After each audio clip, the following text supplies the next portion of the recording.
श्रीराम समर्थ. स्वार्थ आवरल्याने परस्पर प्रेम वाढते. परस्परात प्रेम वाढवण्यासाठी काही गोष्टी आवश्यक आहेत. एक, बारीक सारीक गोष्टींकडे दुर्लक्ष करून प्रत्येकाच्या स्वभावाला थोडी थोडी सवलत ठेवावी, म्हणजे द्वेष वाटणार नाही.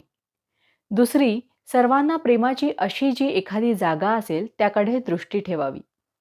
तिसरी, कोणतीही सूचना सांगायची झाली तर त्या व्यक्तिविषयक न बोलता नम्रतेने आणि गोड शब्दात सांगावी. चौथी, अत्यंत महत्त्वाची गोष्ट, जीमध्ये या सर्वांचा बऱ्याच प्रमाणात अंतर्भाव होतो अशी बाब म्हणजे स्वार्थाला आळा घालणे. म्हणजे मी स्वतः जितका माझ्याकरता आहे असे वाटते त्याच्याही पेक्षा जास्त मी दुसऱ्याकरता आहे असे वाटणे ही होय. आणि ही जाणीव ठेवून त्याप्रमाणे वागणे हेच प्रेम वाढवायला मदत करते. ज्या माणसाला स्वार्थ साधायचा नाही त्याला कमी पडणे शक्यच नाही. जिथे निस्वार्थीपणा आहे तिथे भगवंताला पुरवठा केलाच पाहिजे.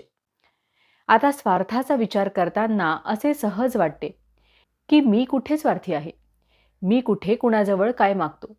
पण एवढ्याने स्वार्थदृष्टी नाही असे म्हणता येणार नाही. अहंकारा इतका स्वार्थ जबरदस्त आहे. त्याच्या मुळ्या इतक्या खोल आणि सूक्ष्म असतात की त्यांचा पत्ताच लागत नाही. स्वार्थ 3 प्रकारचा असू शकतो: कायिक, वाचिक आणि मानसिक. देहाला दुसऱ्या निमित्त कष्ट न होतील इतक्या काळजीने वागणे, हा कायिक स्वार्थ म्हणतात.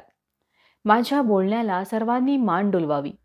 मी कोणाला काही कमी जास्त बोललो तरी ते त्याने निमूटपणे सहन करावे, अशा तऱ्हेच्या वृत्तीला वाचिक स्वार्थ म्हणता येईल. आणि माझ्या मताप्रमाणे सर्वांनी वागावे, माझे विचार बरोबर आहेत अशी जाणीव इतरांनी ठेवावी, अशा तऱ्हेची आपली इच्छा त्याला मानसिक स्वार्थ म्हणता येईल. आता मी माझ्याकरता जितका असेल त्याहून जास्त मी दुसऱ्याकरता आहे असा विचार केला तर असे दिसून येईल की मी जेवढी मला स्वतःला सवड ठेवतो तेवढीच किंवा त्याच्याहून थोडी जास्त सवड दुसऱ्याला ठेवणे जरूर आहे. म्हणजेच जे दुसऱ्याने आपल्या बाबतीत करणे आपल्याला बरे वाटत नाही ते आपण दुसऱ्याच्या बाबतीत न करणे, आणि त्याच्याच उलट जे दुसऱ्याने आपल्याला केले तर बरे वाटते तेच आपण दुसऱ्याच्या बाबतीत करावे. हेच सर्वाचे सार आहे आणि हाच धर्म आहे. आपण जगावर प्रेम केल्याशिवाय परत प्रेम मिळणार नाही. आपण पुष्कळांच्यावर प्रेम केले तर आपण एकटेच त्यांचे करतो, पण प्रसंगाला ते सर्व आपल्याला मदत करतात. जो पुष्कळांचा झाला तोच भगवंताचा झाला असे समजावे. भावार्थ, जो निस्वार्थ बुद्धीने प्रेम करतो त्याला आनंद खास मिळतो. जानकी जीवन स्मरण जय जय राम. महारुद्र हनुमान की जय.